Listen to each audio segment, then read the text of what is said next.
In this astropictionary math problem, we'd like to go over radiometric dating, specifically carbon dating with carbon-14. We're given N0 of carbon-14 is equal to 2.15 E23, and its half-life, T to the 1/2, is equal to 5730 years. Here we're looking at a very generic graph of half-life. On the vertical axis, we have N, or the number of radioactive atoms, and on the horizontal axis, we have time. We have an exponential decay for half-life. At time t equal to 0, we start out with N0, 100% of radioactive atoms, and we see the block is colored orange for a number of radioactive atoms being 100%.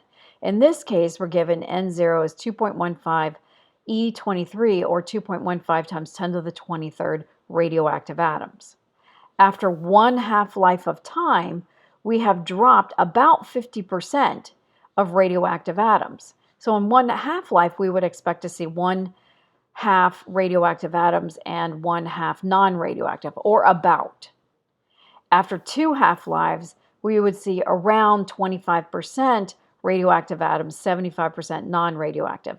After three half-lives, we would see 12.5% radioactive, the rest non-radioactive, and so on.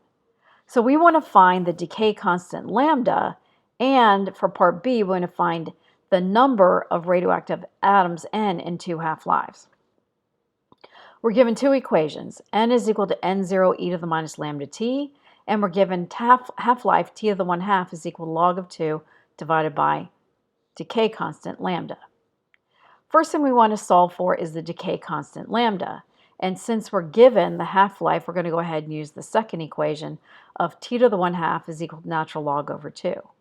If we multiply both sides of the equation by natural log, we can eliminate natural log on the right-hand side. If we divide both sides by T to the 1/2, we can eliminate half-life on the left-hand side of the equation. And we are left with an equation that we want in the format that we want, so we can solve. The decay constant is on the left-hand side. That is equal to the natural log of 2 divided by the half-life. So all we need to do is substitute in the natural log of 2 divided by 5730 years, and we can solve. We can solve for the decay constant. So we need the natural log of 2. So you type in natural log, hit the 2, close parentheses, enter, and divide by 5730 years. We get a value of 1.2 times 10 to the minus 4. And that is our decay constant.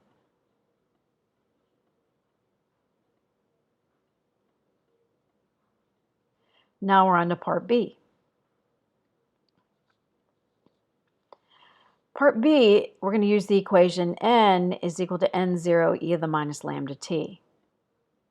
We're given an initial value of radioactive atoms of 2.15 times 10 to the 23rd, and now we need to put in our e to the minus lambda t.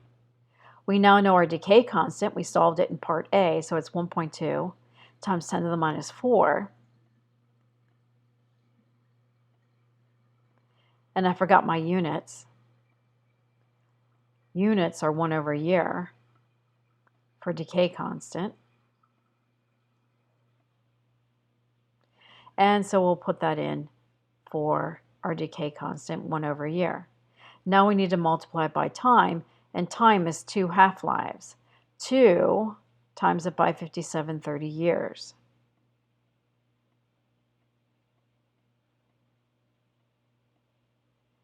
So you can see that our units are going to cancel out now. And as we would like, a unitless number for our exponent. And we have it.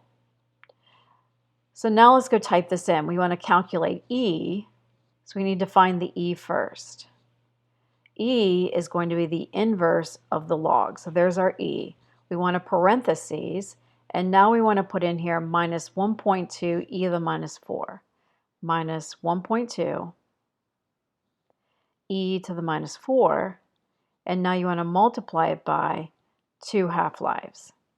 So 2 and 5730.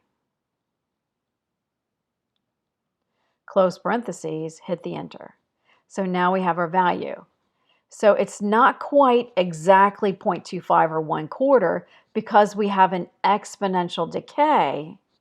It's not going to be exactly 25%. So we don't see exactly 0.25, we see 0.528. Now we need to multiply that by n0, which is 2.15 e minus 23. Multiply by 2.15 e minus 23.